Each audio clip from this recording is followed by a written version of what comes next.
ਅੱਜ ਆਓ ਅਸੀਂ ਉਪਦੇਸ਼ ਸਿਰਲੇਖ ਉੱਠ ਚਾਨਣ ਚਮਕਾ ਦੇ ਨਾਲ ਪਰਮੇਸ਼ਵਰ ਦਾ ਵਚਨ ਸਾਂਝਾ ਕਰੀਏ। ਇਸ ਵਿਸ਼ੇ ਦੇ ਅਧੀਨ ਆਓ ਅਸੀਂ ਆਤਮਿਕ ਰੂਪ ਨਾਲ ਸੋ ਜਾਣ ਦੇ ਅਰਥ ਤੇ ਵਿਚਾਰ ਕਰੀਏ। ਬਾਈਬਲ ਅਕਸਰ ਕਹਿੰਦੀ ਹੈ, ਸੁਚੇਤ ਰਹੋ ਅਤੇ ਜਾਗਦੇ ਰਹੋ ਅਤੇ ਸ਼ੈਤਾਨ ਦਾ ਸਾਹਮਣਾ ਕਰੋ ਅਤੇ ਆਦਿ। ਕੀ ਹੋਵੇਗਾ ਜੇਕਰ ਅਸੀਂ ਆਤਮਿਕ ਰੂਪ ਨਾਲ ਜਾਗ ਨਾ ਸਕੇ? ਤਦ ਇਹ ਬਹੁਤ ਹੀ ਮਹੱਤਵਪੂਰਨ ਮਾਮਲਾ ਹੈ। ਜੇਕਰ ਅਸੀਂ ਗੂੜੀ ਅਤੇ ਲੰਬੀ ਆਤਮਿਕ ਨੀਂਦ ਵਿੱਚ ਰਹੀਏ ਤਦ ਬੇਸਹਾਰਾ ਹੋ ਕੇ ਖਤਰੇ ਵਿੱਚ ਪੈ ਜਾਵਾਂਗੇ। ਇਸ ਲਈ ਬਾਈਬਲ ਸਾਨੂੰ ਸੁਚੇਤ ਰਹਿਣ, ਸਾਫ਼ ਸੋਚ ਵਾਲੇ ਬਣਨ ਅਤੇ ਉੱਠੋ ਇਸ ਪ੍ਰਕਾਰ ਦੀ ਬਹੁਤ ਸਾਰੀਆਂ ਸਿੱਖਿਆਵਾਂ ਦਿੰਦੀ ਹੈ। ਇਸ ਦੇ ਵਿਸ਼ੇ ਸਿਖਾਉਣ ਦੇ ਲਈ ਪਰਮੇਸ਼ਵਰ ਨੇ ਬਾਈਬਲ ਵਿੱਚ ਸੰਸਾਰਿਕ ਇਜ਼ਰਾਈਲੀਆਂ ਦੇ ਬਹੁਤ ਸਾਰੇ ਮਾਮਲੇ ਦਰਜ ਕੀਤੇ ਹਨ ਜੋ ਸੁੱਤੇ ਹੋਏ ਬੇਸ਼ਰਮ ਹੋ ਗਏ ਸੀ। ਅੱਜ ਆਓ ਅਸੀਂ ਉਹਨਾਂ ਵਿੱਚੋਂ ਦੋ ਮਾਮਲਿਆਂ ਤੇ ਇੱਕ ਨਜ਼ਰ ਪਾਈਏ। ਆਓ ਅਸੀਂ ਰਾਜਾ ਸ਼ਾਉਲ ਅਤੇ ਕਨਾਨੀ ਸੈਨਾ ਦੇ ਪ੍ਰਧਾਨ ਸੀਸਰਾ ਦੇ ਮਾਮਲਿਆਂ ਨਾਲ ਇਸ ਗੱਲ ਨੂੰ ਸਮਝੀਏ। ਜੇਕਰ ਅਸੀਂ ਗੂੜੀ ਆਤਮਿਕ ਨੀਂਦ ਤੋਂ ਜਲਦੀ ਹੀ ਨਾ ਜਾਗ ਉੱਠੇ ਤਦ ਅਸੀਂ ਵੀ ਆਤਮਿਕ ਖਤਰੇ ਵਿੱਚ ਪੈ ਸਕਦੇ ਹਾਂ।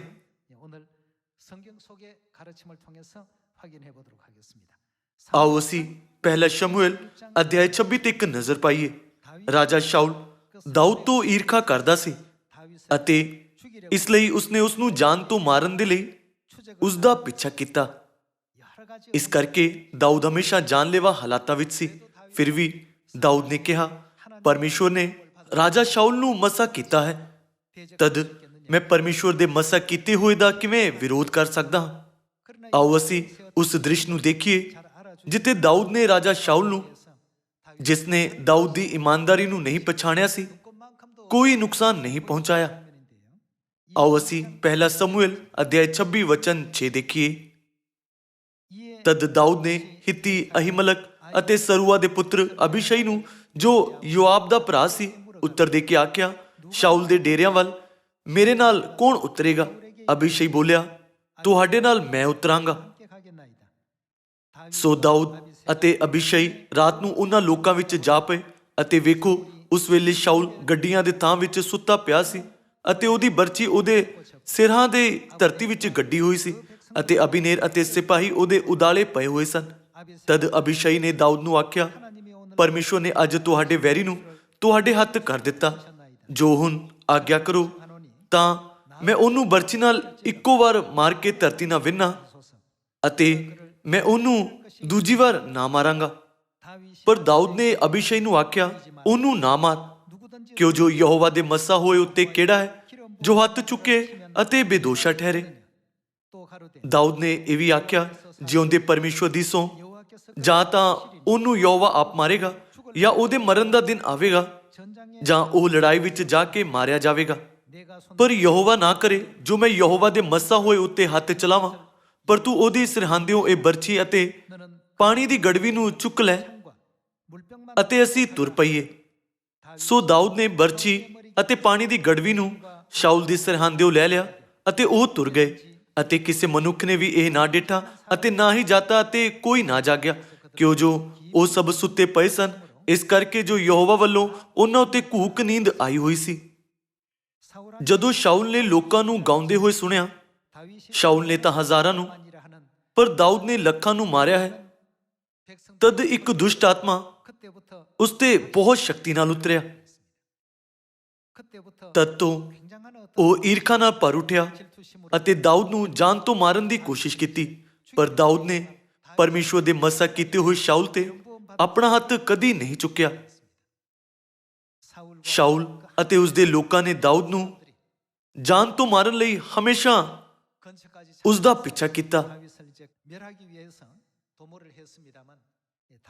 ਇਹ ਦਿਖਾਉਣ ਦੇ ਲਈ ਕਿ ਉਸ ਦਾ ਸ਼ਾਉਲ ਨੂੰ ਜਾਨ ਤੋਂ ਮਾਰਨ ਦਾ ਕੋਈ ਇਰਾਦਾ ਨਹੀਂ ਹੈ। ਦਾਊਦ ਅਤੇ ਅਬੀਸ਼ਈ ਰਾਤੋਂ ਰਾਤ ਸ਼ਾਉਲ ਦੀ ਛਾਉਣੀ ਵਿੱਚ ਗਏ, ਪਰ ਪਹਿਰਾ ਦੇਣ ਵਾਲਿਆਂ ਨਾਲ ਸਾਰੇ ਲੋਕ ਸੁੱਤੇ ਹੋਏ ਸੀ। ਉਹ ਦਾਊਦ ਦੇ ਲਈ ਸ਼ਾਉਲ ਨੂੰ ਜਾਨ ਤੋਂ ਮਾਰਨ ਦਾ ਮੌਕਾ ਸੀ, ਪਰ ਉਸਨੇ ਇਸ ਤਰ੍ਹਾਂ ਨਹੀਂ ਕੀਤਾ। ਇਸ ਦੇ ਬਦਲੇ ਉਹ ਸ਼ਾਉਲ ਦੀ ਪਾਣੀ ਦੀ ਗੜਵੀ ਲੈ ਤੁਰਿਆ। ਬਾਅਦ ਵਿੱਚ ਦਾਊਦ ਨੇ ਸ਼ਾਉਲ ਨੂੰ ਕਿਹਾ, ਤੂੰ ਕਿਉਂ ਮੈਨੂੰ ਮਾਰਨਾ ਚਾਹੁੰਦਾ? ਜੇਕਰ ਮੈਂ ਚਾਹੁੰਦਾ ਤਦ ਮੈਂ ਤੈਨੂੰ 10 ਜਾਂ ਸੈਂਕੜਿਆਂ ਵਾਰ ਮਾਰ ਚੁੱਕਿਆ ਹੁੰਦਾ, ਪਰ ਮੈਂ ਇਸ ਤਰ੍ਹਾਂ ਨਹੀਂ ਕੀਤਾ। ਉਸਨੇ ਕਿਹਾ, ਉਸ ਰਾਤ ਮੈਂ ਤੇਰੇ ਸਿਰਹਾਂਦਿਓਂ ਪਾਣੀ ਦੀ ਗੜਵੀ ਲੈ ਲਈ। ਇਸ ਲਈ ਇਹ ਸਾਬਿਤ ਹੁੰਦਾ ਹੈ ਕਿ ਮੇਰਾ ਤੈਨੂੰ ਜਾਨ ਤੋਂ ਮਾਰਨ ਦਾ ਕੋਈ ਇਰਾਦਾ ਨਹੀਂ। ਜਿਸ ਗੱਲ ਤੇ ਸਾਨੂੰ ਧਿਆਨ ਦੇਣਾ ਚਾਹੀਦਾ ਹੈ ਉਹ ਇਹ ਹੈ ਕਿ ਜਦੋਂ ਕੋਈ ਸੁੱਤਾ ਹੋਇਆ ਹੁੰਦਾ ਹੈ ਤਦ ਮੌਤ ਸਾਹਮਣੇ ਹੋਣ ਤੇ ਵੀ ਅਣਜਾਣ ਰਹਿੰਦਾ ਹੈ, ਭਾਵੇਂ ਹੀ ਨਾਸ਼ ਜਾਂ ਮੌਤ ਨੇੜੇ ਹੋਵੇ। ਪਰ ਜੇਕਰ ਲੋਕ ਭਾਰੀ ਨੀਂਦ ਵਿੱਚ ਹੋਣ ਤਦ ਇਸ ਨੂੰ ਮਹਿਸੂਸ ਨਹੀਂ ਕਰ ਸਕਦੇ। ਰਾਜਾ ਸ਼ਾਉਲ ਦੇ ਮਾਮਲੇ ਦੇ ਨਾਲ ਆਓ ਅਸੀਂ ਨਿਆਂਇਆਂ ਦੀ ਪੁਸਤਕ ਅਧਿਆਇ 4 ਵਿੱਚ ਦੂਸਰਾ ਮਾਮਲਾ ਦੇਖੀਏ।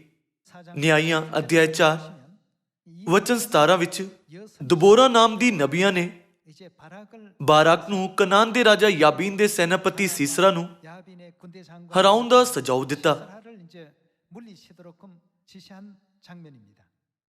ਉਹਨਾਂ ਦਿਨਾਂ ਵਿੱਚ ਯਾਬੀਨ ਇਜ਼ਰਾਈਲੀਆਂ ਨੂੰ 20 ਸਾਲ ਤੋਂ ਪੀੜਿਤ ਕਰ ਰਿਹਾ ਸੀ। ਆਓ ਅਸੀਂ ਇਸ ਦ੍ਰਿਸ਼ ਨੂੰ ਦੇਖੀਏ ਜਿੱਥੇ ਕਨਾਨ ਦੇ ਰਾਜਾ ਯਾਬੀਨ ਦਾ ਸੈਨਾਪਤੀ ਅਰਥਾਤ ਸੀਸਰਾ ਲੜਾਈ ਵਿੱਚ ਹਰਾਉਣ ਦੇ ਬਾਅਦ ਭੱਜ ਗਿਆ। ਆਓ ਅਸੀਂ ਵਚਨ 17 ਦੇਖੀਏ। ਅਤੇ ਸੀਸਰਾ ਪੈਦਲ ਭੱਜ ਕੇ ਹਬਰਕੈਨੀ ਦੀ ਵਹੁਟੀ ਯਾਇਲ ਦੇ ਤੰਬੂ ਵੱਲ ਗਿਆ, ਕਿਉਂ ਜੋ ਹਸੂਰ ਦੇ ਰਾਜਾ ਯਾਬੀਨ ਅਤੇ ਹਬਰਕੈਨੀ ਦੇ ਟੱਬਰ ਵਿੱਚ ਮੇਲ ਸੀ। ਤਦ ਯਾਇਲ ਸੀਸਰਾ ਦੇ ਮਿਲਣ ਨੂੰ ਨਿਕਲੀ ਅਤੇ ਉਹਨੂੰ ਬੋਲੀ, ਆਓ ਮਹਾਰਾਜ, ਮੇਰੇ ਘਰ ਆਓ, ਅਰ ਡਰੋ ਨਾ। ਜਦ ਉਹ ਤੰਬੂ ਵਿੱਚ ਉਸਦੇ ਕੋਲ ਗਿਆ ਤਾਂ ਉਸਨੇ ਭੂਰੇ ਨਾਲ ਉਹਨੂੰ ਢੱਕ ਲਿਆ। ਹਾਰ ਜਾਣ ਤੋਂ ਬਾਅਦ ਸੀਸਰਾ ਭੱਜ ਕੇ ਆਪਣੇ ਮਿੱਤਰ ਦੇ ਘਰ ਗਿਆ। ਵਚਨ 18 ਕਹਿੰਦਾ ਹੈ, ਤਦ ਯਾਇਲ ਸੀਸਰਾ ਦੇ ਮਿਲਣ ਨੂੰ ਨਿਕਲੀ ਅਤੇ ਉਹਨੂੰ ਬੋਲੀ, ਆਓ ਮਹਾਰਾਜ, ਮੇਰੇ ਘਰ ਆਓ, ਅਰ ਡਰੋ ਨਾ। ਜਦ ਉਹ ਤੰਬੂ ਵਿੱਚ ਉਸਦੇ ਕੋਲ ਗਿਆ ਤਾਂ ਉਸਨੇ ਭੂਰੇ ਨਾਲ ਉਹਨੂੰ ਢੱਕ ਲਿਆ।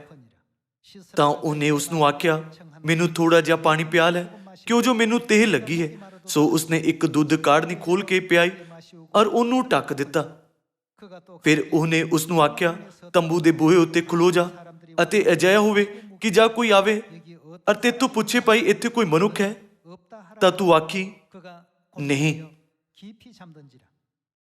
ਸਾਨੂੰ ਸਮਝਣਾ ਚਾਹੀਦਾ ਹੈ ਕਿ ਨੀਂਦ ਮੌਤ ਦਾ ਫਲ ਬਣ ਸਕਦੀ ਹੈ।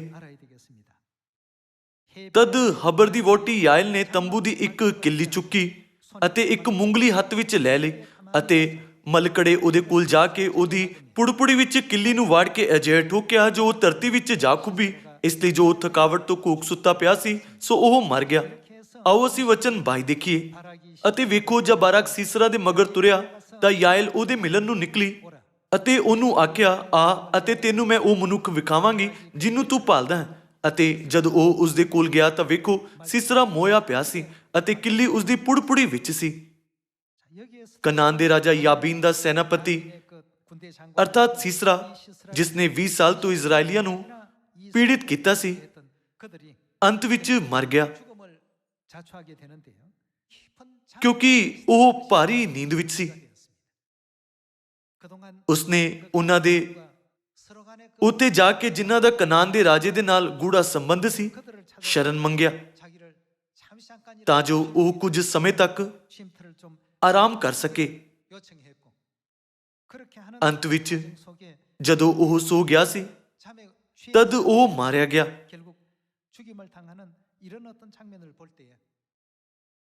ਸੀਸਰਾ ਦੀ ਨੀਂਦ ਅਤੇ ਮੌਤ ਦੇ ਦ੍ਰਿਸ਼ ਦੁਆਰਾ ਪਰਮੇਸ਼ਵਰ ਸਾਨੂੰ ਬਹੁਤ ਸਾਰੀਆਂ ਸਿੱਖਿਆਵਾਂ ਦਿੰਦੇ ਹਨ। ਰਾਜਾ ਸ਼ਾਉਲ ਭਾਰੀ ਨੀਂਦ ਅਤੇ ਖਤਰੇ ਵਿੱਚ ਸੀ, ਕਿਉਂਕਿ ਜੇਕਰ ਦਾਊਦ ਚਾਹੁੰਦਾ ਤਦ ਉਸ ਦੀ ਜਾਨ ਲੈ ਸਕਦਾ ਸੀ। ਕਨਾਨੀ ਸੈਨਾ ਦਾ ਪ੍ਰਧਾਨ ਸੀਸਰਾ ਵੀ ਭਾਰੀ ਨੀਂਦ ਵਿੱਚ ਪਿਆ ਅਤੇ ਮਾਰਿਆ ਗਿਆ। ਤਦ ਸਾਡੇ ਆਤਮਿਕ ਹਾਲਾਤ ਦੇ ਵਿਸ਼ੇ ਬਾਰੇ ਕੀ? ਜੇਕਰ ਅਸੀਂ ਆਤਮਿਕ ਰੂਪ ਨਾਲ ਭਾਰੀ ਨੀਂਦ ਵਿੱਚ ਪਈਏ ਤਦ ਅਸੀਂ ਕਿਸੇ ਵੀ ਸਮੇਂ ਸ਼ੈਤਾਨ ਦੇ ਸਾਨੂੰ ਨਸ਼ਟ ਕੀਤੇ ਜਾਣ ਦੇ ਖਤਰੇ ਵਿੱਚ ਪੈ ਜਾਵਾਂਗੇ। ਇਸ ਲਈ ਪਰਮੇਸ਼ਵਰ ਸਾਨੂੰ ਬਾਈਬਲ ਦੀਆਂ ਸਾਰੀਆਂ ਸਿੱਖਿਆਵਾਂ ਅਤੇ ਆਪਣੇ ਨਬੀਆਂ ਦੁਆਰਾ ਸਾਨੂੰ ਚੇਤਾਵਨੀ ਦਿੰਦੇ ਹਨ। ਸੁਚੇਤ ਰਹੋ ਅਤੇ ਜਾਗਦੇ ਰਹੋ। ਇਸ ਦਾ ਅਰਥ ਇਹ ਨਹੀਂ ਕਿ ਸਾਨੂੰ ਸਰੀਰਕ ਰੂਪ ਨਾਲ ਜਾਗਦੇ ਰਹਿਣਾ ਚਾਹੀਦਾ ਹੈ। ਇਸ ਦਾ ਅਰਥ ਇਹ ਹੈ ਕਿ ਸਾਨੂੰ ਵਿਸ਼ਵਾਸ ਨੂੰ ਗੁਆਏ ਬਿਨਾਂ ਸੁਚੇਤ ਰਹਿਣਾ ਚਾਹੀਦਾ ਹੈ। ਜਦੋਂ ਸ਼ਾਉਲ ਸੁੱਤਾ ਹੋਇਆ ਸੀ ਤਦ ਉਸਨੇ ਨਹੀਂ ਜਾਣਿਆ ਕਿ ਨਾਸ਼ ਉਸਦੇ ਨੇੜੇ ਹੈ। ਜਦੋਂ ਸੀਸਰਾ ਭਾਰੀ ਨੀਂਦ ਵਿੱਚ ਸੀ ਤਦ ਉਹ ਮਾਰਿਆ ਗਿਆ। ਇਨ੍ਹਾਂ ਮਾਮਲਿਆਂ ਤੋਂ ਸਾਨੂੰ ਇੱਕ ਹੋਰ ਵਾਰ ਇਸ ਗੱਲ ਨੂੰ ਸਮਝਣਾ ਚਾਹੀਦਾ ਹੈ ਕਿ ਕਿਵੇਂ ਭਾਰੀ ਨੀਂਦ ਤਰਸ ਨਾ ਭਰੇ ਨਾਸ਼ ਦਾ ਕਾਰਨ ਬਣ ਸਕਦੀ ਹੈ। ਇਸ ਲਈ ਸਾਨੂੰ ਚਾਹੀਦਾ ਹੈ ਕਿ ਅਸੀਂ ਭਾਰੀ ਨੀਂਦ ਵਿੱਚ ਪਏ ਬਿਨਾਂ ਸੁਚੇਤ ਰਹੀਏ। ਆਓ ਅਸੀਂ ਪਹਿਲਾ ਪਤਰਸ ਅਧਿਆਇ 5 ਵਚਨ 7 ਦੇਖੀਏ। ਅਤੇ ਆਪਣੀ ਸਾਰੀ ਚਿੰਤਾ ਉਸ ਉੱਤੇ ਸੁੱਟ ਛੱਡੋ ਕਿਉਂ ਜੋ ਉਹਨੂੰ ਤੁਹਾਡਾ ਫਿਕਰ ਹੈ। ਸੁਚੇਤ ਹੋਵੋ, ਜਾਗਦੇ ਰਹੋ। ਤੁਹਾਡਾ ਵਿਰੋਧੀ ਸ਼ੈਤਾਨ ਬੁੱਕਦੇਸ਼ੀ ਵਾਂਗੂ ਭਾਲਦਾ ਫਿਰਦਾ ਹੈ ਭਾਈ ਕਿਹਨੂੰ ਪਾੜ ਖਾਵਾਂ। ਤੁਸੀਂ ਆਪਣੀ ਨਿਹਚਾ ਵਿੱਚ ਤਕੜੇ ਹੋ ਕੇ ਉਹਦਾ ਸਾਹਮਣਾ ਕਰੋ। ਬਾਈਬਲ ਵਚਨ 8 ਵਿੱਚ ਕੀ ਕਹਿੰਦੀ ਹੈ? ਸੁਚੇਤ ਰਹੋ। ਸ਼ੈਤਾਨ ਗਰਜਨ ਵਾਲੇ ਬੱਬਰ ਸ਼ੀ ਵਾਂਗ ਸੁੱਤੇ ਹੋਇਆਂ ਦੀ ਭਾਲ ਵਿੱਚ ਰਹਿੰਦਾ ਹੈ। ਉਹ ਉਹਨਾਂ ਲੋਕਾਂ ਦਾ ਵਿਰੋਧ ਨਹੀਂ ਕਰ ਸਕਦਾ ਜੋ ਸੁਚੇਤ ਹਨ। ਉਹ ਉਹਨਾਂ ਦੀ ਭਾਲ ਵਿੱਚ ਰਹਿੰਦਾ ਹੈ ਜੋ ਨੀਂਦ ਦੀ ਝਪਕੀ ਲੈ ਰਹੇ ਹਨ, ਜਿਨ੍ਹਾਂ ਵਿੱਚ ਇੱਛਾ ਸ਼ਕਤੀ ਨਹੀਂ ਅਤੇ ਜੋ ਆਪਣੇ ਵੈਰੀ ਨੂੰ ਹਰਾਉਣ ਦੇ ਮਾੜੇ ਹਾਲਾਤ ਵਿੱਚ ਹਨ। ਕੌਣ ਕਮਜ਼ੋਰ ਹੋ ਰਿਹਾ ਹੈ? ਕਿਸ ਦਾ ਵਿਸ਼ਵਾਸ ਠੰਡਾ ਪੈ ਰਿਹਾ ਹੈ? ਸਵਰਗ ਦੀ ਆਸ ਕਿਸ ਨੇ ਗਵਾਈ? ਕੀ ਇਹ ਇਸ ਤਰ੍ਹਾਂ ਦੇ ਹਾਲਾਤ ਨਹੀਂ ਜਿਸ ਵਿੱਚ ਉਹ ਆਤਮਿਕ ਰੂਪ ਨਾਲ ਸੁੱਤੇ ਹੋਏ ਹਨ? ਕਿਸੇ ਵੀ ਸਮੇਂ ਉਹਨਾਂ ਦੇ ਵੈਰੀ ਉਹਨਾਂ ਤੇ ਹਮਲਾ ਬੋਲ ਸਕਦੇ ਹਨ ਅਤੇ ਉਹ ਬਾਹਰੀ ਕਾਰਨਾਂ ਕਰਕੇ ਨਸ਼ਟ ਹੋ ਸਕਦੇ ਹਨ। ਇਹ ਹਾਲਾਤ ਆਤਮਿਕ ਨੀਂਦ ਨੂੰ ਸੰਕੇਤ ਕਰਦੇ ਹਨ। ਆਓ ਅਸੀਂ ਮੱਤੀ ਅਧਿਆਇ 24 ਵਚਨ 42 ਤੇ ਜਾਈਏ। ਇੱਥੇ ਕਿਹਾ ਗਿਆ ਹੈ, ਸੋ ਕੀ ਕਰੋ? ਜਾਗਦੇ ਰਹੋ, ਕਿਉਂਕਿ ਤੁਸੀਂ ਨਹੀਂ ਜਾਣਦੇ ਜੋ ਤੁਹਾਡਾ ਪ੍ਰਭੂ ਕਿਹੜੇ ਦਿਨ ਆਉਂਦਾ ਹੈ। ਪਰ ਇਹ ਜਾਣੋ ਕਿ ਜੇਕਰ ਘਰ ਦੇ ਮਾਲਕ ਨੂੰ ਖਬਰ ਹੁੰਦੀ ਭਾਈ ਚੋਰ ਕਿਸ ਪਹਿਰਾਵੇਗਾ ਤਾਂ ਜਾਗਦਾ ਰਹਿੰਦਾ ਅਤੇ ਕੀ ਕਰਦਾ? ਆਪਣੇ ਘਰ ਸੰਨ ਲੱਗਣ ਨਾ ਦਿੰਦਾ। ਇਸ ਲਈ ਤੁਸੀਂ ਵੀ ਤਿਆਰ ਰਹੋ, ਕਿਉਂਕਿ ਜਿਸ ਘੜੀ ਤੁਹਾਨੂੰ ਚਿੱਤ ਚੇਤਾ ਨਾ ਹੋਵੇ ਉਸੇ ਘੜੀ ਮਨੁੱਖ ਦਾ ਪੁੱਤਰ ਆ ਜਾਵੇਗਾ। ਇੱਥੇ ਵੀ ਤਿਆਰ ਰਹੋ ਤੇ ਵਾਰ-ਵਾਰ ਜ਼ੋਰ ਦਿੱਤਾ ਗਿਆ ਹੈ। ਆਓ ਅਸੀਂ ਅਧਿਆਇ 25 ਵਚਨ 10 ਤੇ ਜਾਈਏ। ਅਤੇ ਜਦੋਂ ਉਹ ਮੁੱਲ ਲੈਣ ਗਈਆਂ, ਲਾੜਾ ਪਹੁੰਚਿਆ ਅਤੇ ਜਿਹੜੀਆਂ ਤਿਆਰ ਸਨ ਉਹਦੇ ਨਾਲ ਵਿਆਹ ਵਿੱਚ ਜਾ ਵੜੀਆਂ ਅਤੇ ਬੂਹਾ ਮਾਰਿਆ ਗਿਆ। ਅਰ ਪਿੱਛੋਂ ਦੂਜੀਆਂ ਕੁਆਰੀਆਂ ਵੀ ਆਈਆਂ ਅਤੇ ਬੋਲੀਆਂ, ਹੇ ਮਹਾਰਾਜ, ਹੇ ਮਹਾਰਾਜ, ਸਾਡੇ ਲਈ ਖੋਲ ਦਿਓ। ਪਰ ਉਹਨੇ ਉੱਤਰ ਦਿੱਤਾ, ਮੈਂ ਤੁਹਾਨੂੰ ਸੱਚ ਆਖਦਾ ਹਾਂ ਜੋ ਮੈਂ ਤੁਹਾਨੂੰ ਨਹੀਂ ਪਛਾਣਦਾ। ਇਸ ਕਰਕੇ ਕੀ ਕਰੋ? ਜਾਗਦੇ ਰਹੋ, ਕਿਉਂ ਜੋ ਤੁਸੀਂ ਨਾ ਉਸ ਦਿਨ ਨਾ ਉਸ ਘੜੀ ਨੂੰ ਜਾਣਦੇ ਹੋ। 10 ਕੁਆਰੀਆਂ ਦੇ ਦ੍ਰਿਸ਼ਟਾਂਤ ਦੁਆਰਾ ਯੀਸ਼ੂ ਨੇ ਸਾਨੂੰ ਉਸ ਭਵਿੱਖਬਾਣੀ ਬਾਰੇ ਸਮਝਾਇਆ ਜੋ ਕਹਿੰਦਾ ਹੈ ਕਿ ਜੋ ਜਾਗੇ ਹੋਏ ਨਹੀਂ ਹਨ ਉਹ ਸਦੀਪਕ ਸਵਰਗ ਦੇ ਰਾਜ ਵਿੱਚ ਪ੍ਰਵੇਸ਼ ਨਹੀਂ ਕਰ ਸਕਦੇ। ਜੋ ਨੀਂਦ ਦੇ ਝੋਕੇ ਵਿੱਚ ਹਨ ਜਾਂ ਸੋ ਰਹੇ ਹਨ ਉਹ ਅੰਤ ਵਿੱਚ ਭਿਆਨਕ ਨਾਸ਼ ਦਾ ਸਾਹਮਣਾ ਕਰਨਗੇ। ਆਓ ਅਸੀਂ ਮਰਕੁਸ ਅਧਿਆਇ 13 ਤੇ ਜਾਈਏ। ਮਰਕੁਸ ਅਧਿਆਇ 13 ਵਚਨ 33। ਖਬਰਦਾਰ, ਜਾਗਦੇ ਰਹੋ ਅਤੇ ਪ੍ਰਾਰਥਨਾ ਕਰੋ, ਕਿਉਂਕਿ ਤੁਸੀਂ ਨਹੀਂ ਜਾਣਦੇ ਜੋ ਉਹ ਵੇਲਾ ਕਦ ਹੋਵੇਗਾ। ਇਹ ਇੱਕ ਪਰਦੇਸ ਗਏ ਹੋਏ ਮਨੁੱਖ ਵਰਗਾ ਹੈ ਜਿਨੇ ਘਰੋਂ ਜਾਂਦੇ ਵੇਲੇ ਆਪਣੇ ਨੌਕਰਾਂ ਨੂੰ ਇਖਤਿਆਰ ਅਤੇ ਹਰੇਕ ਨੂੰ ਉਹਦਾ ਕੰਮ ਦਿੱਤਾ ਅਤੇ ਦਰਬਾਨ ਨੂੰ ਹੁਕਮ ਕੀਤਾ, ਭਾਈ ਜਾਗਦਾ ਰਹਿ। ਸੋ ਜਾਗਦੇ ਰਹੋ, ਕਿਉਂ ਜੋ ਤੁਸੀਂ ਨਹੀਂ ਜਾਣਦੇ ਭਾਈ ਘਰ ਦਾ ਮਾਲਕ ਕਦ ਆਵੇਗਾ, ਸੰਝ ਨੂੰ ਜਾਂ ਅੱਧੀ ਰਾਤ ਨੂੰ ਜਾਂ ਕੁੱਕੜ ਦੇ ਵਾਂਗ ਦੇਣ ਦੇ ਵੇਲੇ ਜਾਂ ਤੜਕੇ ਨੂੰ। ਤਾਂ ਅਜਿਹਾ ਨਾ ਹੋਵੇ ਜੋ ਅਚਾਨਕ ਆਣ ਕੇ ਉਹ ਤੁਹਾਨੂੰ ਸੁੱਤੇ ਵੇਖੇ। ਅਤੇ ਜੋ ਮੈਂ ਤੁਹਾਨੂੰ ਆਖਦਾ ਹਾਂ ਸੋ ਸਾਰਿਆਂ ਨੂੰ ਆਖਦਾ ਹਾਂ, ਭਾਈ ਜਾਗਦੇ ਰਹੋ। ਪਰਮੇਸ਼ਵਰ ਲਗਾਤਾਰ ਸਾਨੂੰ ਜਾਗਦੇ ਰਹਿਣ ਦੇ ਲਈ ਕਹਿੰਦੇ ਹਨ। ਆਓ ਅਸੀਂ ਲੂਕਾ ਅਧਿਆਇ 12 ਵਚਨ 35 ਤੇ ਜਾਈਏ।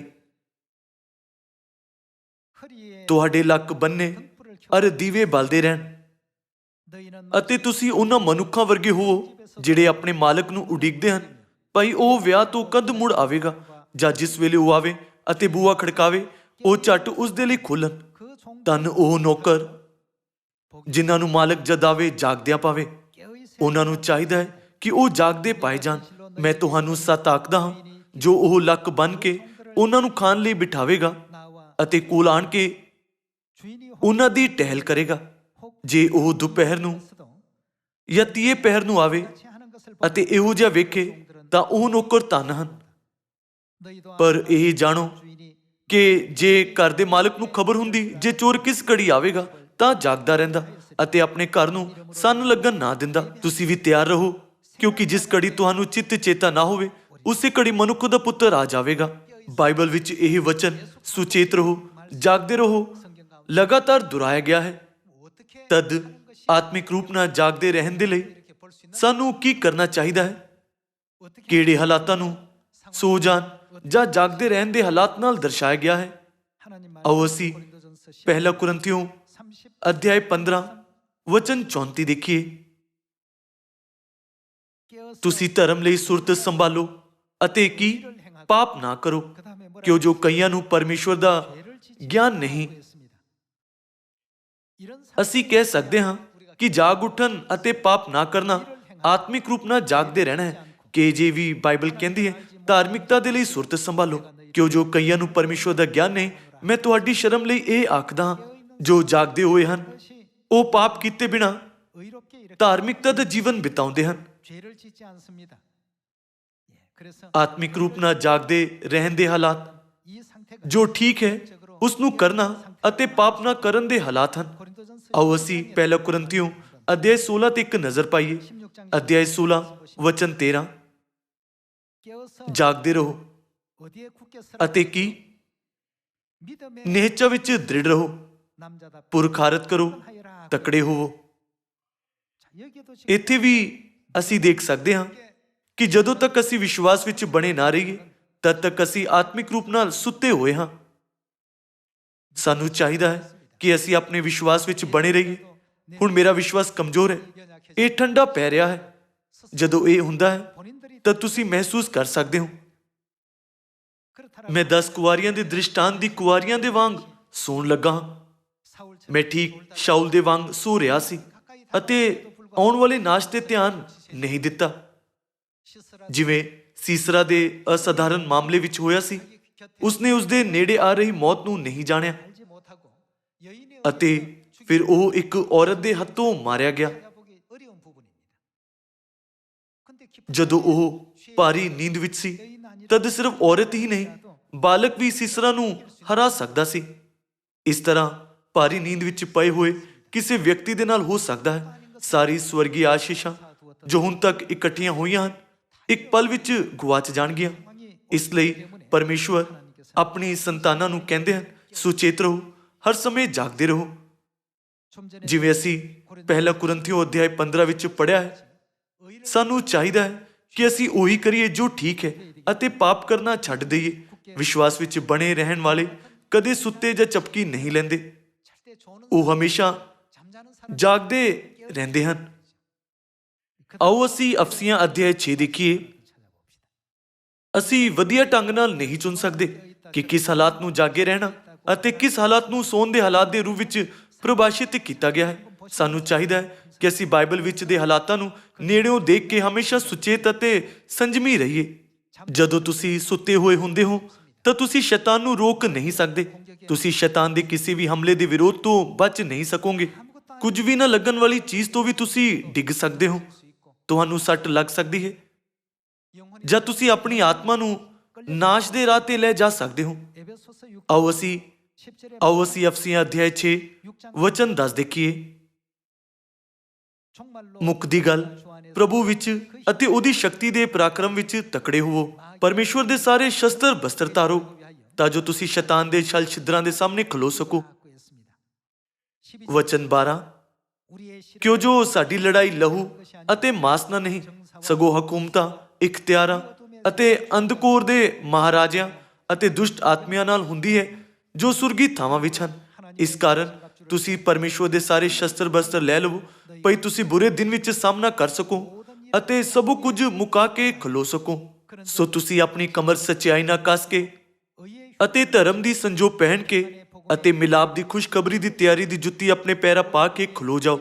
ਉਹਨਾਂ ਸਭਨਾਂ ਸਣੇ ਨੇਚਾ ਦੀ ਢਾਲ ਲਾਓ ਜਿਹਦੇ ਨਾਲ ਤੁਸੀਂ ਉਸ ਦੁਸ਼ਟ ਦੇ ਸਾਰੇ ਅਗਨਬਾਣਾਂ ਨੂੰ ਬੁਝਾ ਸਕੋਗੇ ਅਤੇ ਮੁਕਤੀ ਦਾ ਟੋਪ ਅਤੇ ਆਤਮਾ ਦੀ ਤਲਵਾਰ ਜੋ ਪਰਮੇਸ਼ਵਰ ਦੀ ਬਾਣੀ ਹੈ ਲੈ ਲਵੋ ਅਤੇ ਸਾਰੀ ਪ੍ਰਾਰਥਨਾ ਅਤੇ ਬੇਨਤੀ ਨਾਲ ਹਰ ਸਮੇਂ ਆਤਮਾ ਵਿੱਚ ਪ੍ਰਾਰਥਨਾ ਕਰਦੇ ਰਹੋ ਅਤੇ ਇਹਦੇ ਨਿਮਿਤ ਸਾਰੇ ਸੰਤਾਂ ਲਈ ਬਹੁਤ ਤਕੜਾਈ ਅਤੇ ਬੇਨਤੀ ਨਾਲ ਜਾਗਦੇ ਰਹੋ ਅਤੇ ਮੇਰੇ ਲਈ ਵੀ ਭਾਈ ਜਦ ਆਪਣਾ ਮੂੰਹ ਖੋਲਾਂ ਤਾਂ ਅਜਿਹਾ ਬੋਲਣਾ ਮੈਨੂੰ ਦਿੱਤਾ ਜਾਵੇ ਕਿ ਮੈਂ ਦਲੇਰੀ ਨਾਲ ਖੁਸ਼ਖਬਰੀ ਦਾ ਭੇਤ ਖੋਲ ਦਿਆਂ।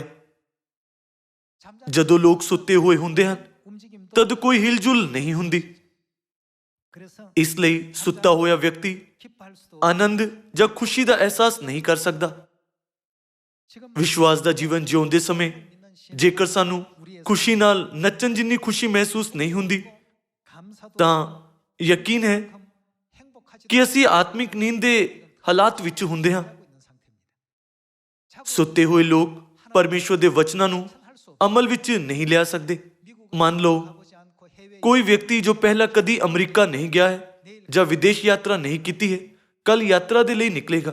ਕੀ ਉਹ ਰਾਤ ਨੂੰ ਸੋ ਸਕੇਗਾ? ਮੈਨੂੰ ਕਿਸ ਚੀਜ਼ ਦੀ ਤਿਆਰੀ ਕਰਨੀ ਚਾਹੀਦੀ ਹੈ? ਉੱਥੇ ਗਰਮੀ ਹੋਵੇਗੀ ਜਾਂ ਠੰਡ? ਇਹ ਅਤੇ ਉਹ ਸੋਚਣ ਦੇ ਕਰਕੇ ਉਹ ਬੇਚੈਨ ਜਾਂ ਉਤਸ਼ਾਹਿਤ ਹੋ ਸਕਦਾ ਹੈ। ਅਸੀਂ ਸਵਰਗੀ ਲੋਕਾਂ ਦੇ ਵਿਸ਼ੇ ਬਾਰੇ ਕੀ? ਕਿਉਂਕਿ ਅਸੀਂ ਸਵਰਗ ਦੇ ਰਾਜ ਦੀ ਆਸ ਕਰਦੇ ਹਾਂ, ਇਸ ਲਈ ਅਸੀਂ ਇਸ ਦੀ ਉਡੀਕ ਕਰ ਰਹੇ ਹਾਂ ਕਿ ਨਹੀਂ। ਕਿਸੇ ਸੁੱਤੇ ਹੋਏ ਵਿਅਕਤੀ ਨੂੰ ਨਾ ਤਾਂ ਖੁਸ਼ੀ ਦਾ ਅਹਿਸਾਸ ਹੁੰਦਾ ਹੈ ਅਤੇ ਨਾ ਹੀ ਖੁਸ਼ੀ ਨਾਲ ਨੱਚ ਸਕਦਾ ਹੈ। ਸਿਰਫ ਜਾਗਦਾ ਹੋਇਆ ਵਿਅਕਤੀ ਖੁਸ਼ੀ, ਆਨੰਦਿਤ ਅਤੇ ਧੰਨਵਾਦੀ ਮਹਿਸੂਸ ਕਰ ਸਕਦਾ ਹੈ।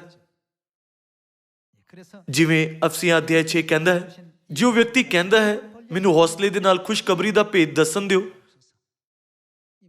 ਜਾਗਦਾ ਹੋਇਆ ਹੈ।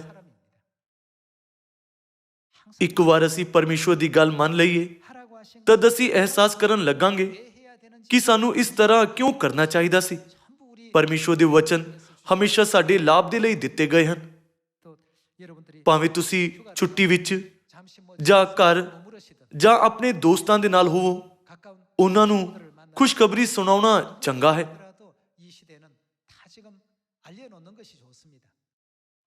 ਭਾਵੇਂ ਉਹ ਸੁਣਨ ਜਾਂ ਨਾ ਸੁਣਨ, ਸਾਨੂੰ ਉਹਨਾਂ ਨੂੰ ਸੁਣਾਉਣਾ ਚਾਹੀਦਾ ਹੈ। ਇਹ ਜਾਗੇ ਹੋਇਆਂ ਦਾ ਕੰਮ ਹੈ। ਜਾਗਦੇ ਰਹਿਣ ਅਤੇ ਸੌਣ ਦੇ ਵਿੱਚ ਭੇਤ ਕਰਨ ਦੇ ਲਈ ਆਓ ਅਸੀਂ ਕੁਲੂਸੀਆਂ ਅਧਿਆਇ 4 ਦੇਖੀਏ। ਆਓ ਅਸੀਂ ਕੁਲੂਸੀਆਂ ਅਧਿਆਇ 4 ਵਚਨ 2 ਦੇਖੀਏ। ਲਗਾਤਾਰ ਪ੍ਰਾਰਥਨਾ ਕਰਦੇ ਰਹੋ ਅਤੇ ਧੰਨਵਾਦ ਕਰਦਿਆਂ ਹੋਇਆਂ ਉਸ ਵਿੱਚ ਕੀ ਸੁਚੇਤ ਰਹੋ। ਸਾਨੂੰ ਚਾਹੀਦਾ ਹੈ ਕਿ ਅਸੀਂ ਪ੍ਰਾਰਥਨਾ ਵਿੱਚ ਲੱਗੇ ਰਹੀਏ। ਜਦੋਂ ਅਸੀਂ ਪ੍ਰਾਰਥਨਾ ਕਰਦੇ ਹਾਂ ਤਾਂ ਸਾਡਾ ਮਨ ਕਿਵੇਂ ਦਾ ਹੋਣਾ ਚਾਹੀਦਾ ਹੈ? ਸਾਨੂੰ ਚਾਹੀਦਾ ਹੈ ਕਿ ਅਸੀਂ ਸੁਚੇਤ ਅਤੇ ਧੰਨਵਾਦੀ ਰਹੀਏ। ਜੋ ਸੋ ਰਹੇ ਹਨ ਉਹ ਸਵਰਗੀ ਵਿਰਾਸਤ ਦੇ ਮਹਾਨ ਵਾਅਦੇ ਤੇ ਧਿਆਨ ਨਹੀਂ ਦੇ ਸਕਦੇ। ਸੁੱਤੇ ਹੋਏ ਲੋਕ ਇਸ ਨੂੰ ਨਾ ਤਾਂ ਦੇਖ ਸਕਦੇ, ਨਾ ਸੁਣ ਸਕਦੇ ਅਤੇ ਨਾ ਹੀ ਮਹਿਸੂਸ ਕਰ ਸਕਦੇ ਹਨ। ਕੋਈ ਗੱਲ ਕਿੰਨੀ ਵੀ ਚੰਗੀ ਕਿਉਂ ਨਾ ਹੋਵੇ, ਜੋ ਲੋਕ ਸੁੱਤੇ ਹੋਏ ਹਨ ਉਹ ਇਹ ਨਹੀਂ ਦੱਸ ਸਕਦੇ ਕਿ ਇਹ ਚੰਗੀ ਹੈ ਜਾਂ ਬੁਰੀ। ਇਸ ਲਈ ਸਾਨੂੰ ਸਾਰਿਆਂ ਨੂੰ ਸੁਚੇਤ ਅਤੇ ਜਾਗਦੇ ਰਹਿਣਾ ਚਾਹੀਦਾ ਹੈ। ਜਦੋਂ ਤੱਕ ਅਸੀਂ ਜਾਗ ਨਾ ਉੱਠੀਏ ਤਦ ਤੱਕ ਅਸੀਂ ਸੀਸਰਾ ਦੇ ਵਾਂਗ ਮਾਰੇ ਜਾਵਾਂਗੇ ਅਤੇ ਸ਼ਾਉਲ ਦੇ ਵਾਂਗ ਖਤਰੇ ਵਿੱਚ ਪੈ ਜਾਵਾਂਗੇ। ਜੇਕਰ ਅਸੀਂ ਸਾਰੇ ਪਰਮੇਸ਼ਵਰ ਦੇ ਸਾਨੂੰ ਸੌਂਪੀ ਗਈ ਖੁਸ਼ਖਬਰੀ ਦੇ ਮਿਸ਼ਨ ਨੂੰ ਅੱਗੇ ਵਧਾਉਂਦੇ ਹੋਏ ਜਾਗ ਉੱਠਦੇ ਹਾਂ ਅਤੇ ਆਤਮਿਕ ਰੂਪ ਨਾਲ ਸੋਈਏ ਨਾ, ਤਦ ਪਰਮੇਸ਼ਵਰ ਸਾਰੀਆਂ ਮੁਸ਼ਕਲਾਂ ਦਾ ਹੱਲ ਕਰ ਦੇਣਗੇ। ਧਰਤੀ ਤੇ ਜੇਕਰ ਇਸ ਤਰ੍ਹਾਂ ਦਾ ਕੁਝ ਹੈ ਜੋ ਸਾਨੂੰ ਕਰਨਾ ਚਾਹੀਦਾ ਹੈ ਤਦੋਂ ਪਿਤਾ ਪਰਮੇਸ਼ਵਰ ਅਤੇ ਮਾਤਾ ਪਰਮੇਸ਼ਵਰ ਤੇ ਵਿਸ਼ਵਾਸ ਕਰਨਾ ਅਤੇ ਸਾਰੇ ਦੇਸ਼ਾਂ ਨੂੰ ਸਦੀਪਕ ਕਰ ਸਵਰਗ ਵਾਪਸ ਦੇ ਰਾਹ ਦੀ ਸਾਖੀ ਦੇਣਾ ਹੈ ਕਿ ਸਾਨੂੰ ਸਾਰਿਆਂ ਲੋਕਾਂ ਨੂੰ ਇਸ ਨੂੰ ਜਾਣਨ ਦੇਣਾ ਨਹੀਂ ਚਾਹੀਦਾ। ਅੰਤ ਵਿੱਚ ਆਓ ਅਸੀਂ ਦੂਜਾ ਤਿਮੋਥੀਉਸ ਅਧਿਆਇ 2 ਦੇਖੀਏ। ਕਿਸੇ ਵਿਅਕਤੀ ਦੇ ਜਾਗਦੇ ਰਹਿਣ ਦਾ ਦੂਸਰਾ ਪ੍ਰਮਾਣ ਕੀ ਹੈ? ਆਓ ਅਸੀਂ ਦੂਜਾ ਤਿਮੋਥੀਉਸ ਅਧਿਆਇ 2 ਵਚਨ 21 ਦੇਖੀਏ।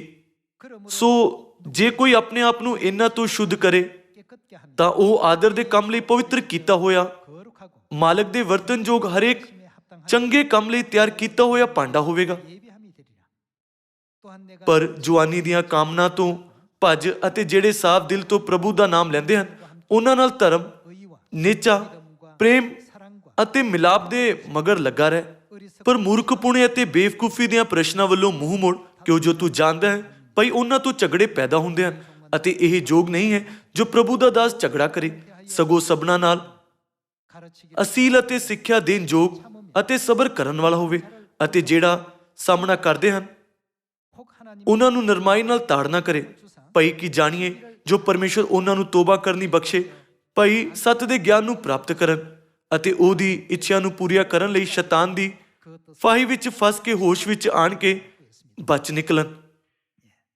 ਇੱਥੇ ਅਸੀਂ ਦੇਖ ਸਕਦੇ ਹਾਂ ਕਿ ਜੋ ਜਾਗਦੇ ਹਨ ਉਹ ਪਰਮੇਸ਼ਵਰ ਦੀ ਇੱਛਾ ਤੇ ਚੱਲਦੇ ਹਨ।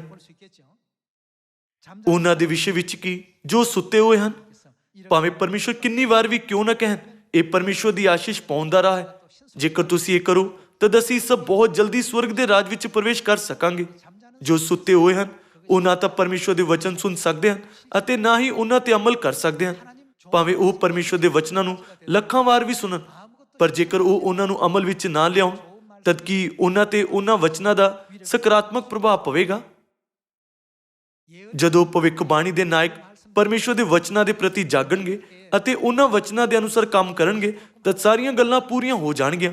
ਪਰਮੇਸ਼ਵਰ ਇਸ ਤਰ੍ਹਾਂ ਨਾਲ ਕੰਮ ਕਰਦੇ ਹਨ ਕਿ ਇਹ ਸਭ ਪਰਮੇਸ਼ਵਰ ਨੇ ਸਾਨੂੰ ਆਸ਼ੀਸ਼ ਦੇਣ ਦੇ ਲਈ ਤਿਆਰ ਨਹੀਂ ਕੀਤਾ। ਜੋ ਸੁੱਤੇ ਹੋਏ ਹਨ, ਜੋ ਬੇਸਹਾਰਾ ਹੋ ਕੇ ਸੀਸਰਾ ਅਤੇ ਰਾਜਾ ਸ਼ਾਉਲ ਦੇ ਵਾਂਗ ਹੋਣਗੇ। ਹੁਣ ਆਓ ਅਸੀਂ ਨਾ ਸੋਈਏ ਪਰ ਡੂੰਗੀ ਆਤਮਿਕ ਨੀਂਦ ਤੋਂ ਜਾਗ ਉੱਠੀਏ। ਸਾਨੂੰ ਜਾਗ ਉੱਠ ਕੇ ਹੋਸ਼ ਵਿੱਚ ਆਉਣਾ ਚਾਹੀਦਾ ਹੈ। ਜੇਕਰ ਅਸੀਂ ਇਹ ਨਾ ਦੱਸ ਸਕੀਏ ਕਿ ਅਸੀਂ ਸਵਰਗ ਦੇ ਰਾਜ ਦੇ ਵੱਲ ਚੱਲ ਰਹੇ ਹਾਂ ਜਾਂ ਸੰਸਾਰ ਦੇ ਵੱਲ ਅਤੇ ਸੰਸਾਰਿਕ ਲੋਕਾਂ ਦੇ ਵੱਲ ਜਿਉਣ ਲੱਗੀਏ, ਤਦ ਨਤੀਜਾ ਕੀ ਹੋਵੇਗਾ? ਅਸੀਂ ਸੀਸਰਾ ਦੇ ਵਾਂਗ ਨਸ਼ਟ ਹੋ ਜਾਵਾਂਗੇ। ਬਾਈਬਲ ਵਿੱਚ ਸੀਸਰਾ ਦੇ ਇਤਿਹਾਸ ਦੁਆਰਾ ਜੋ ਭਾਰੀ ਨੀਂਦ ਵਿੱਚ ਪਿਆ, ਜਾਗ ਨਹੀਂ ਸਕਿਆ ਅਤੇ ਮੌਤ ਦੇ ਨੇੜੇ ਜਾ ਰਿਹਾ ਸੀ। ਪਰਮੇਸ਼ਵਰ ਸਾਨੂੰ ਸਿਖਾਉਂਦੇ ਹਨ ਕਿ ਸਾਨੂੰ ਕਿਸ ਪ੍ਰਕਾਰ ਦੇ ਆਤਮਿਕ ਹਾਲਾਤ ਵਿੱਚ ਨਹੀਂ ਪੈਣਾ ਚਾਹੀਦਾ। ਅੱਜ ਸਾਡੇ ਪਰਮੇਸ਼ਵਰ ਨੇ ਸਾਨੂੰ ਸੁਚੇਤ ਰਹਿਣ ਦੇ ਬਹੁਤ ਸਾਰੇ ਤਰੀਕੇ ਸਿਖਾਏ ਹਨ। ਜੋ ਚੰਗਾ ਹੈ ਉਹੀ ਕਰੋ, ਪਾਪ ਨਾ ਕਰੋ, ਵਿਸ਼ਵਾਸ ਵਿੱਚ ਬਣੇ ਰਹੋ, ਚਿੱਤ ਲਗਾ ਕੇ ਪ੍ਰਾਰਥਨਾ ਕਰੋ, ਧੰਨਵਾਦ ਕਰੋ ਅਤੇ ਪਰਮੇਸ਼ਵਰ ਦੀ ਇੱਛਾ ਤੇ ਖੁਸ਼ੀ ਨਾਲ ਚੱਲੋ। ਪਰਮੇਸ਼ਵਰ ਨੇ ਸਾਨੂੰ ਇਹਨਾਂ ਸਾਰੀਆਂ ਸਿੱਖਿਆਵਾਂ ਨੂੰ ਸਾਡੇ ਦਿਲਾਂ ਤੇ ਲਿਖਣ ਅਤੇ ਸਾਮਰੀਆ ਅਤੇ ਧਰਤੀ ਦੀ ਹੱਦ ਤੱਕ ਖੁਸ਼ਖਬਰੀ ਦਾ ਪ੍ਰਚਾਰ ਕਰਨ ਦੇ ਲਈ ਕਿਹਾ ਹੈ। ਪਰਮੇਸ਼ਵਰ ਦੇ ਇਹ ਸਾਰੇ ਨਿਰਦੇਸ਼ ਸਾਨੂੰ ਭਾਰੀ ਨੀਂਦ ਵਿੱਚ ਪੈਣ ਤੋਂ ਰੋਕਣ ਦੇ ਲਈ ਉਹਨਾਂ ਦੇ ਉਪਾਅ ਹਨ। ਸਾਨੂੰ ਜਗਾਉਣ ਦੇ ਲਈ ਪਰਮੇਸ਼ਵਰ ਨੇ ਕਿਹਾ, ਉਠੋ ਅਤੇ ਚਾਨਣ ਚਮਕਾਓ, ਸੱਚ ਦੇ ਵਚਨਾਂ ਦੀ ਸਾਖੀ ਦਿਓ ਅਤੇ ਸਾਮਰੀਆ ਅਤੇ ਧਰਤੀ ਦੀ ਹੱਦ ਤੱਕ ਖੁਸ਼ਖਬਰੀ ਦਾ ਪ੍ਰਚਾਰ ਕਰੋ। ਤਦ ਤੁਸੀਂ ਉਹਨਾਂ ਸਾਰੇ ਹਾਲਾਤਾਂ ਨੂੰ ਰੋਕ ਸਕੋਗੇ ਜੋ ਤੁਹਾਨੂੰ ਨੀਂਦ ਵਿੱਚ ਸੁੱਟ ਦਿੰਦੇ ਹਨ। ਇੱਕ ਵਾਰ ਹੋਰ ਪਰਮੇਸ਼ਵਰ ਦੇ ਦਿੱਤੇ ਹੋਏ ਪਿਆਰ ਅਤੇ ਕਿਰਪਾ ਨੂੰ ਯਾਦ ਕਰਦੇ ਹੋਏ ਆਓ ਅਸੀਂ ਪੂਰੀ ਦੁਨੀਆ ਵਿੱਚ ਪ੍ਰਚਾਰ ਕਰਨ ਦਾ ਕੰਮ ਪੂਰਾ ਕਰੀਏ ਅਤੇ ਜਲਦੀ ਹੀ ਸਦੀਪਕ ਘਰ ਸਵਰਗ ਵਾਪਸ ਚਲੀਏ। ਇਸ ਦੇ ਦੁਆਰਾ ਮੈਂ ਅੱਜ ਦੇ ਉਪਦੇਸ਼ ਨੂੰ ਖਤਮ ਕਰਨਾ ਚਾਹੁੰਦਾ ਹਾਂ। ਤੁਹਾਡਾ ਬਹੁਤ ਬਹੁਤ ਧੰਨਵਾਦ।